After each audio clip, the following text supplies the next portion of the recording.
आज बेटा तुम स्कूल से इतनी लेट क्यों आए हो? मैं तुम्हारा कब से इंतज़ार कर रही थी। तुम कहाँ रह गए थे? मैं आज के बाद स्कूल नहीं जाऊँगा। मुझे कबूतर का बेटा इंटू बहुत तंग करता है और आज तो उसने हद कर दी। वो तुम्हें किस लिए तंग करता है? तुम अपनी टीचर को शिकायत लगाओ कि वो मुझे तंग करता है। तुमने क्यों नहीं कहा? मैंने टीचर को भी कहा था, टीचर ने भी उसे समझाया, लेकिन फिर भी वो बाज नहीं आ रहा और तंग करता है। चलो बेटा तुम परेशान ना हो, मैं आज उसकी माँ की तरफ जाती हूँ और उसे बताती हूँ। हाँ माँ, तुम उसकी माँ को कहो, वो उसे समझाएगी, वरना फिर मैं स्कूल नहीं जाऊँगी और यहीं रहूँगी। चलो बेटा मैं अभी जाती हूँ और आज मैं कबूतर से बात करती हूँ और उसकी माँ से भी कि वो अपने बेटे को समझाएं। और फिर चिड़िया वहाँ से उड़कर चली जाती है ताकि वो कबूतर के घर जाए और उसके बेटे की शिकायत लगाए और वो उसे समझाए। कैसी हो चिड़िया बहन? और आज तुम मेरे घर आई हो तो मुझे बहुत खुशी हुई है। तुम आती जाती रहा करो। कबूतर भैया मैं तो ठीक हूँ, लेकिन तुम अपने बेटे को समझाओ, वो मेरी बेटी को बहुत तंग करता है और वो स्कूल नहीं जा रही। चलो चिड़िया बहन तुम परेशान ना हो, मैं आज अपने बेटे को समझाता हूँ, आइंदा वो तंग नहीं करेगा। ठीक है कबूतर भैया, ये तुम्हारा एहसान होगा। अब मैं चलती हूँ, मेरी बेटी घर में है और वो अकेली है। और फिर चिड़िया कबूतर के पास से उड़कर चली जाती है ताकि वो अपने घर जाए और बेटी को बताए कि वो अब उसे तंग नहीं करेगा।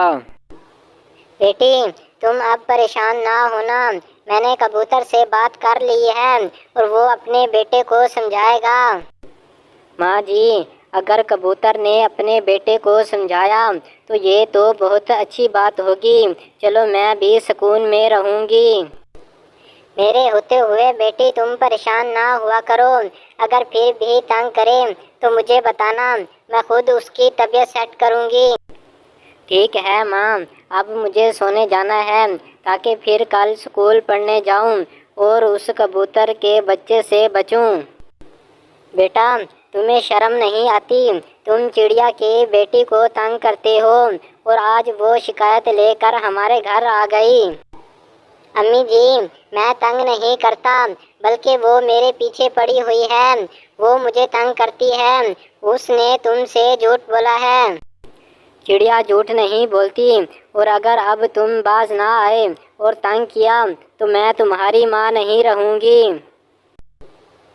माँ जी तुम ऐसी बातें ना करो, अब मैं चिड़िया की बेटी को तंग नहीं करूँगा और उससे जाकर माफ़ी भी मांगूंगा।